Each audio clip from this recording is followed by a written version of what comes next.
When I ask people why they let others steer their life, I often hear things like, it's just easier, or I didn't want to upset anyone. But what about upsetting yourself?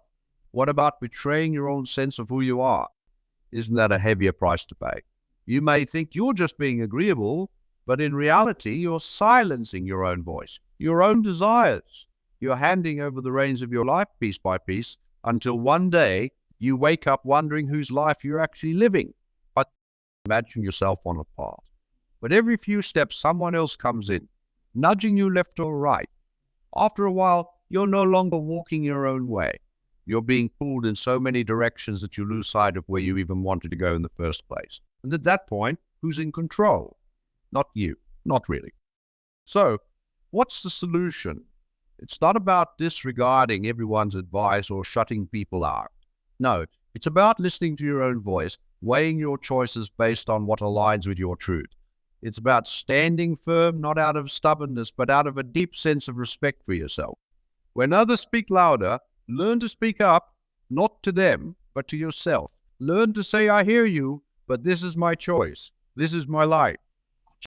Freedom starts in those small moments when you choose to honor your own thoughts, your own feelings, despite what anyone else says. Because true freedom isn't given. It's claimed, and it's not something you get once and keep forever. It's something you must practice day by day, choice by choice. Those voices are loudest in your life right now. If it isn't yours, what can you do to reclaim that space? Because your voice matters. It deserves to be heard, not just by others, but by you. When you give yourself the permission to lead, to choose, to simply be, you'll find that your path, whatever it looks like, is one that brings a deep, authentic fulfillment that no one else's approval could ever match. So, have you ever stopped to think about how many of your decisions are truly your own? We like to believe we're independent thinkers, free to choose our own path, but the reality is that influence is everywhere, creeping into our thoughts, shaping our choices, like a gentle breeze, sometimes barely noticeable, yet powerful enough to steer the course of our lives if we're not careful. From the moment we're born, we're influenced. Our families instill their values in us, telling us what's right and wrong, what's acceptable and what's not. As children, we learn to absorb and follow these messages because, well, our parents know. But as we grow, this influence doesn't just disappear. It changes form. It might come from friends, peers, teachers, and even strangers. It could be as blatant as a friend pushing you to take a sip of that drink at a party, or as subtle as a comment like, you're so much smarter than that. Why would you waste your potential on a job like that? And it's not just people, it's society as a whole. What's considered normal? What's considered success? Think about how media portrays the ideal life. The big house, the fancy car, the perfect. How often have you felt like you're not measuring up to those standards? Like maybe if you just worked a bit harder or made a few different choices, you could fit that image too. It starts to blur the line between what you truly want and what you've been told you should want. I want to ask you something, and I want you to really think about it. Are your goals truly yours, or are they a reflection of what someone else expects from you? I've met countless people who spent decades chasing a dream that was never really theirs. Lawyers who would rather be writers, doctors who dreamed of starting a small business, and engineers who longed to be musicians. Why didn't they follow their true passion? Because somewhere along the way, the voices around them convinced them that their dream was unrealistic, that their true desires were less important than stability or prestige. Let me share a story with you. There was a young woman I once worked with, let's call her Sarah. Sarah grew up in a family of doctors, so naturally, she felt she had to follow that path too. Everyone admired her, praised her for being smart and responsible. She made it through medical school, but every step of the way something felt off. She wasn't excited about it. She was going through the motions because everyone expected her to. When she finally had the courage to ask herself, why am I doing this? She realized it was to make her parents proud. But when she dug deeper, she found that she never wanted this for herself.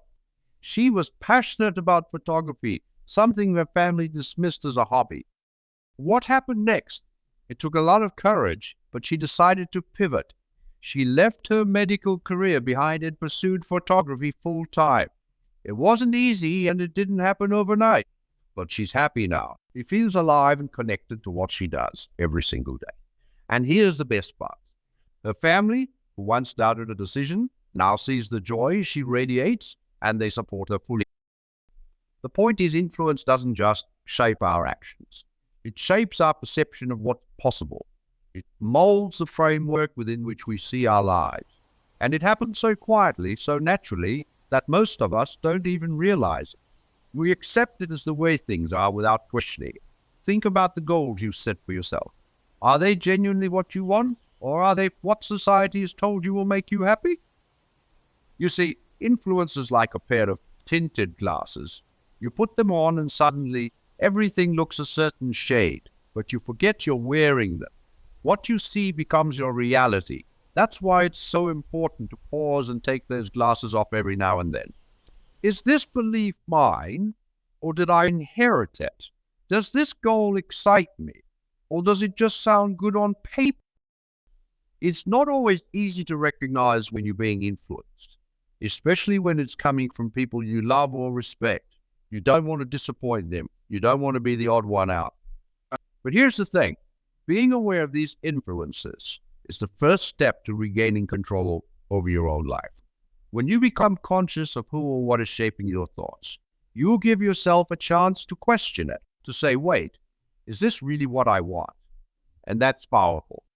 Now, I'm not saying you should ignore everyone's advice or become immune to influence. No one can, and frankly, some influences are positive and can help us grow. But the key is to become aware, to decide for yourself based on your values and desires, rather than blindly following someone else's roadmap for your life. Because if you don't take control, someone else will. And that means you end up living a life that's a shadow of what it could be. Imagine waking up one day, years down the road, and realizing that you've spent your entire life trying to live up to expectations that were never yours. It's a sobering thought, isn't it? But you don't have to let that happen. We have the power to choose differently, to be more aware of who or what is steering your ship. Take a moment today, right now, even ask yourself, what do I really want? What makes me come alive?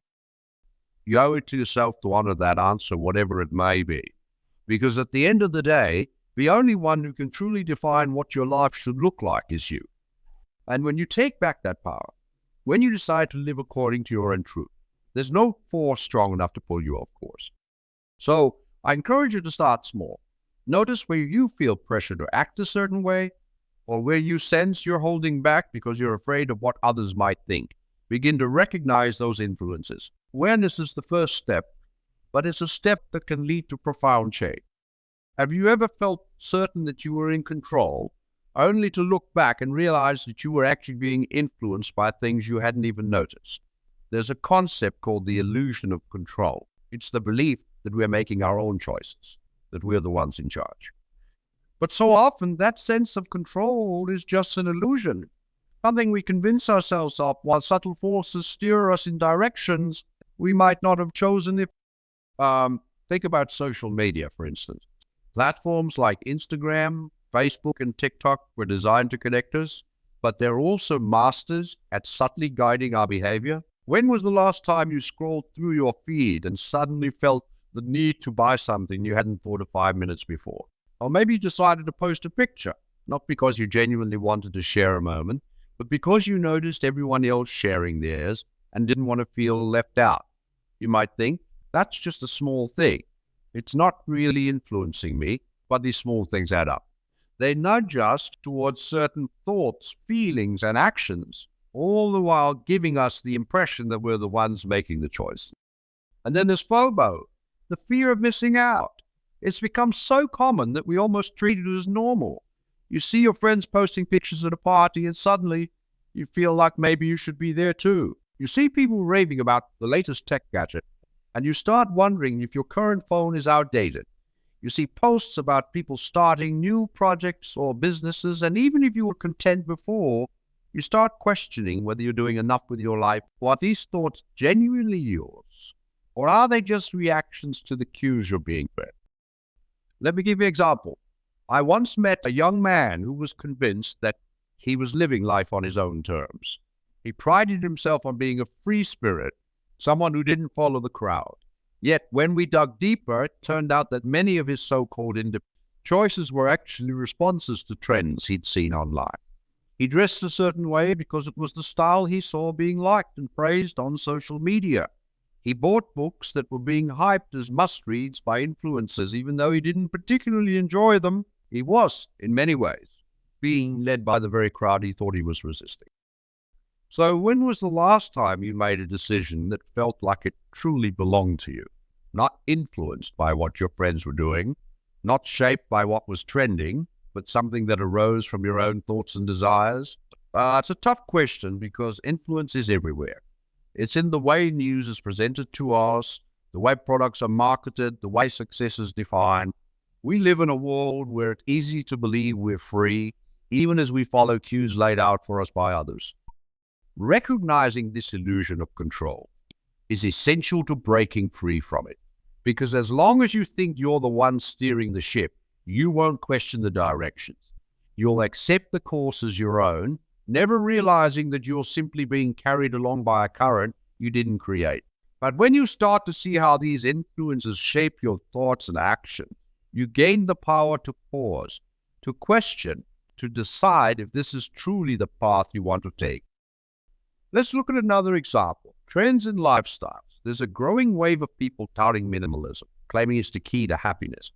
For some, this lifestyle shift might be liberating, but for others, it's just a new standard to live up to, another way to measure themselves against others. They might declutter their homes, post pictures of their bare countertops and organized closets, feeling a sense of accomplishment. But if you ask them, why are you doing this? They might not have an answer beyond, because it's what everyone's doing. They've traded one set of expectations for another, still chasing a standard set by someone else. And it's not just about trends or social media.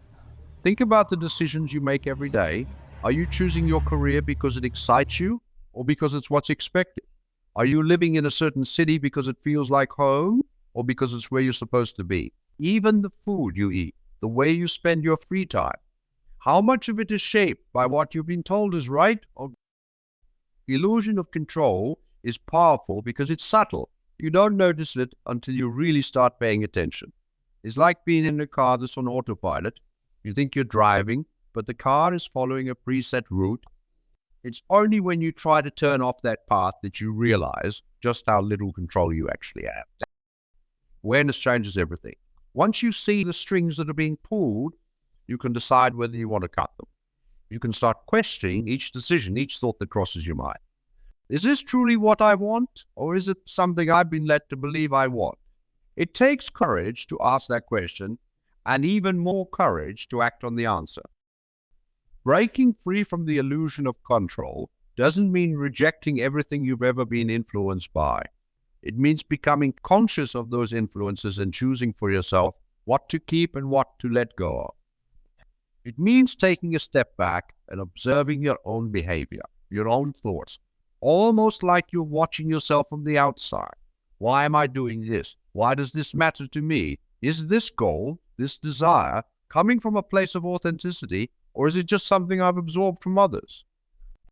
And it's okay if you don't have all the answers right away. The point is to start questioning, to start noticing. When you do that, you begin to see how often you're acting not out of freedom, but out of habit or expectation. You'll start to recognize when you're being nudged in a direction that doesn't feel right. And that's when real freedom begins. Not when you follow a path blindly, but when you see the path clearly and still decide to walk it, because there's no quick fix, no easy formula for breaking free from the illusion of control. It's a process, a practice of becoming more attuned to yourself and less reactive to what's going on around you. But each time you catch yourself making a decision that feels like it's not entirely your own, that's a victory. Each time you pause and say, is this really me? You're reclaiming a bit of your power. When was the last time you made a decision that felt truly, deeply yours? If it's been a while, that's okay. What matters is that you start asking now, Because the more you ask, the more you'll begin to hear your own voice amidst all the others. And when you listen to that voice, your real voice, you'll find a freedom that no illusion can take away. Have you ever noticed how difficult it can be to hear yourself think when you're surrounded by noise? Not just physical noise, the blare of traffic or the hum of a crowded room, but the noise of opinions, judgments, and expectations that constantly swirl around you. It's like trying to have a conversation with yourself in the middle of a shouting match. There's so much input, so many voices telling you what you should be, should do, should want, that you lose touch with the most important voice of all, your own. So how do you find that voice again? How do you listen to yourself amidst all the external clamor? The first step is to embrace the power of silence. And I'm not just talking about turning off your phone for a few minutes or finding a quiet spot in the park. I'm talking about real, intentional solitude, the kind where you're not just avoiding distraction, but actively creating space to hear what's going on inside. Because in that silence, you begin to differentiate between the voices of others and the one voice that truly matters. Let me share a story. There was a man named John who had spent most of his life running a business that everyone in his family expected him to take over. He was good at it, made a solid living, and everyone told him he was lucky to be in such a stable. But John felt a persistent restlessness, a quiet voice that kept whispering, "This isn't what you want." He tried to ignore it, told himself it was just a phase. Yet the more he drowned himself in work, the louder that internal discontent. So one day, almost on a whim, he took a leave of absence. He rented a small cabin away from the city, shut off his phone, and just sat with himself for a few days. No agenda, no distractions. The first day was uncomfortable. He kept reaching for his phone out of habit. Thoughts raced through his mind, making it difficult to sit still. But slowly, as the hours turned into days, a strange thing happened. He began to hear himself clearly for the first time in years. He realized he'd been suppressing a desire to paint, something he hadn't done since college. It didn't mean he was going to become a full-time artist, but reconnecting with that part of himself. The part he'd silenced for so long gave him clarity. He returned to his business with a new perspective, more connected to his own needs and less concerned with others' expectations. John's story isn't unique. So many people go through life with that quiet, unsettled feeling, never realizing that what they're longing for isn't more success or more approval. It's more of themselves. But finding that can be challenging, especially when we're so used to filling every moment with activity or the opinions of others. And can I tell the difference between my voice and the voices of others? It's a crucial question because the line can blur easily. You might think you're choosing a certain career, a particular relationship, or even a way of living because it's what you want. But are you sure? Or could it be that you're still carrying around the voices of a parent who told you what a real job looks like, or a friend who set an example you feel pressured to follow? This is why spending time alone, real quality time, is so important. Not just 5 minutes here or there, but dedicated time where you step away from everyone else's input and just sit with yourself. It's not about isolating yourself from the world. It's about giving yourself the chance to reconnect with what's inside of you. When was the last time you took a long walk by yourself without music or a podcast playing in your ears? When did you last sit with a notebook and write? Not for anyone else, but just to capture what's going on in your own mind. There's a reason why so many people, when faced with big decisions or times of crisis, instinctively feel the need to step back, to retreat into solitude. Because in that space, away from the noise, you can finally hear yourself again. What are one questions that truly matter? What makes me feel alive? What kind of life do I want to create? Silence can often speak louder than any external opinion. It gives room for your true desires, fears, and aspirations to surface. I once knew a woman, Ellen, who found herself at a crossroads in her career. She was a marketing executive, successful by all traditional measures, but deeply unhappy. She felt trapped, overwhelmed, and couldn't understand why. Everyone around her told her how lucky she was, how envious they were of her. So she kept pushing through, until one day she decided to take a solo camping trip. just her in the wilderness, away from screens, schedules, and social pressure. The first few days were tough. She felt anxious, her mind racing with thoughts of all the things she should be doing. But then, as she sat by a campfire one evening, she felt a deep calm settle over her. She realized something profound. She didn't have to keep chasing a career that drained her just because it looked good on the outside. What she really wanted was to work with her hands, to create something tangible. She remembered how much joy she found in pottery as a teenager. That realization shifted everything for her. She didn't quit her job immediately, but she started carving out time for pottery classes, eventually building a small studio at home. That one act of listening to herself, of acknowledging her own voice, brought her more peace and fulfillment than years of climbing the corporate ladder ever had. The process of finding your voice isn't about making drastic changes overnight. It's about taking the time to listen, really listen to what's within you. It's about recognizing when you're acting out of habit, fear, or obligation and asking yourself, is this truly what I want? It's about honoring your own thoughts and feelings, even when they don't align with what's expected or accepted. About a kind of little bit of silence in your day. It doesn't have to be a grand retreat to a cabin in the woods. It could be as simple as waking up a bit earlier and sitting quietly with a cup of tea, or turning off the radio during your drive and letting your thoughts come and go. Notice the thoughts that surface. Pay attention to the feelings that arise. Don't judge them or try to change them, just observe. This is where clarity begins. This is where your own voice starts to break through the noise. Finding your voice is an ongoing process. It's not something you do once and then move on from. It's a practice of consistently tuning in, of stepping away from the chatter and giving yourself space to hear your own thoughts. You may find as you continue to do this that your voice becomes clearer, more certain, and more confident. And as that happens, you'll also notice something amazing.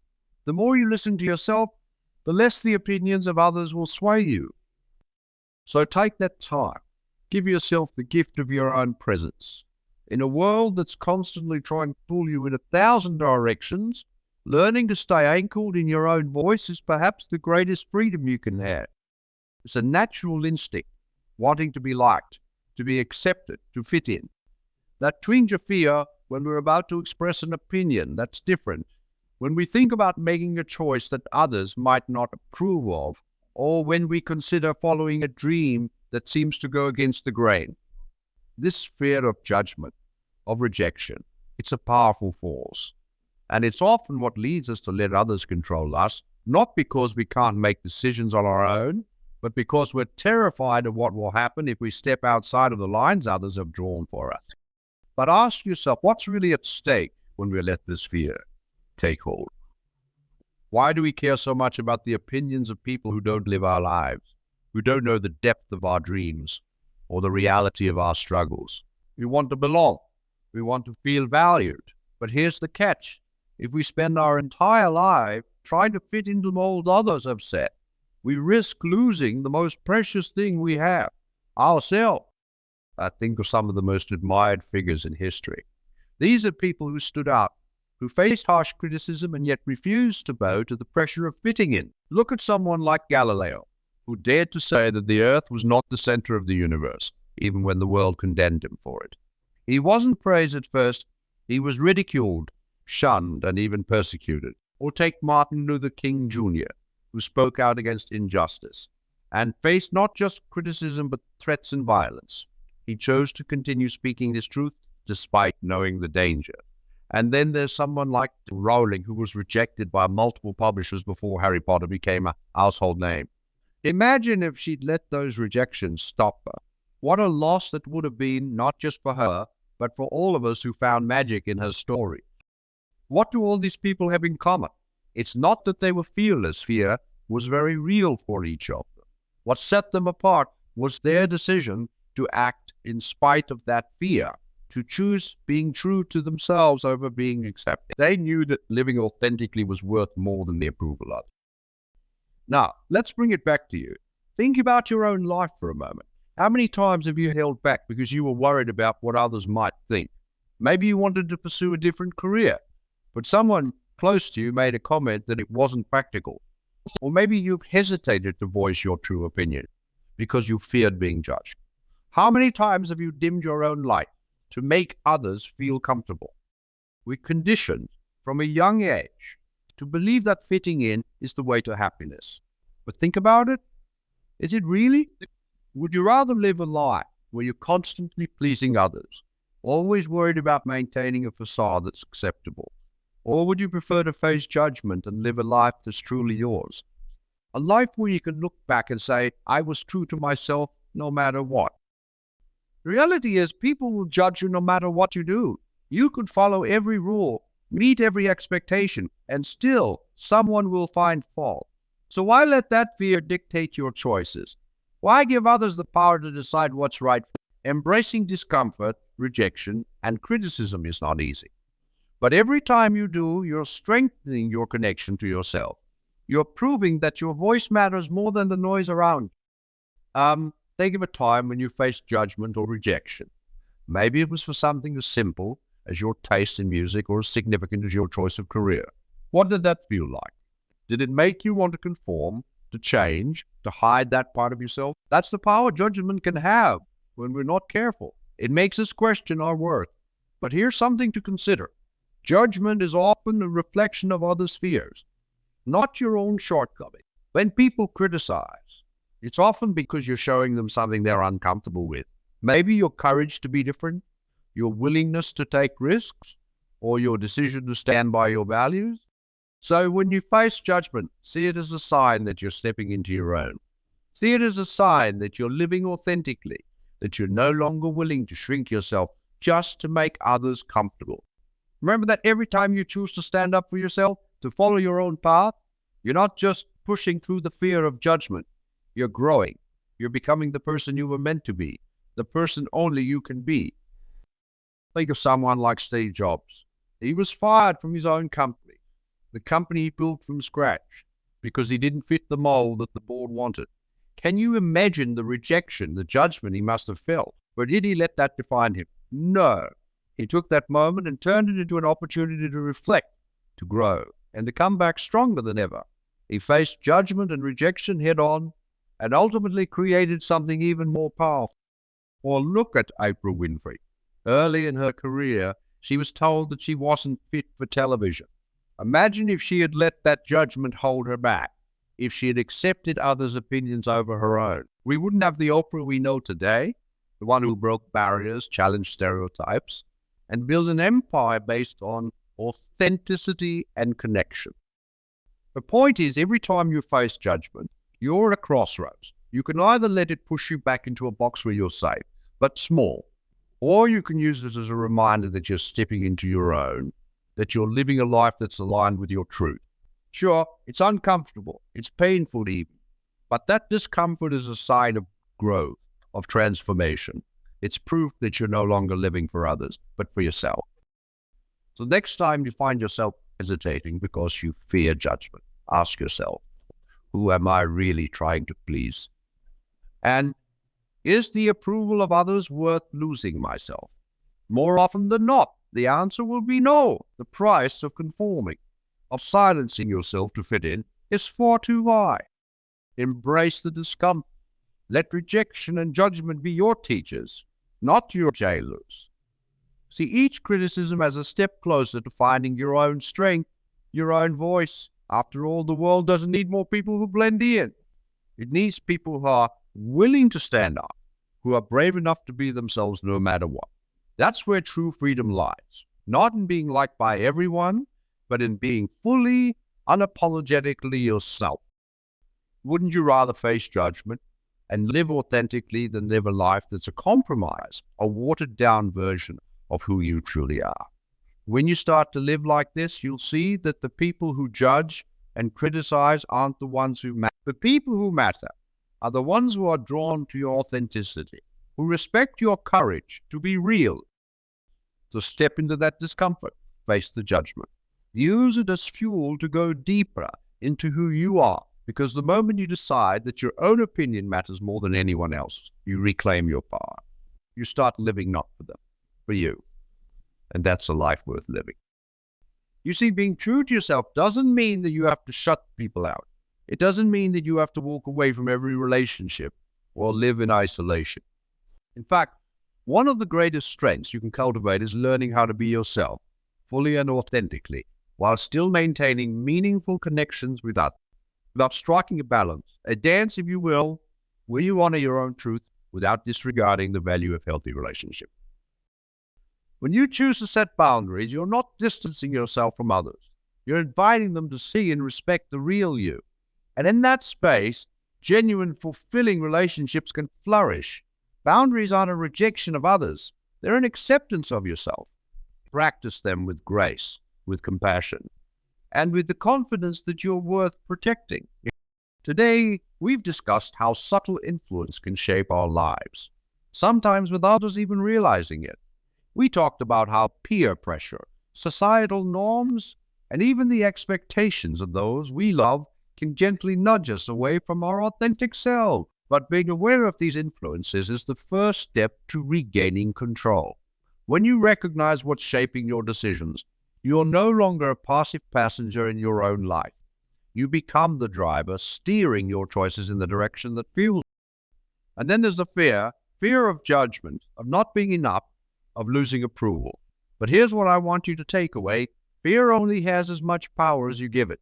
The people who seem fearless, who stand firm in their truth, they aren't without fear. They've simply learned to walk alongside it. When you face that fear head-on and choose to act from a place of authenticity instead, you send a powerful message to yourself and to the world that your voice, your values, and your sense of self are stronger than any opinion that might come your way. You've also heard about the importance of boundaries. Without them, it's easy to get lost, giving so much of yourself to others that you forget to leave space for your own needs and desires. Boundaries aren't walls that shut people out. They're bridges that invite healthy interaction. When you say no to others, you're actually saying yes to yourself. And that's a commitment worth making. Imagine a life where you feel safe in your own space, where you engage in relationships that uplift rather than drain, where you're confident enough to honor your needs without the weight of guilt or shame. That's the power of boundaries. The heart of it all, living authentically.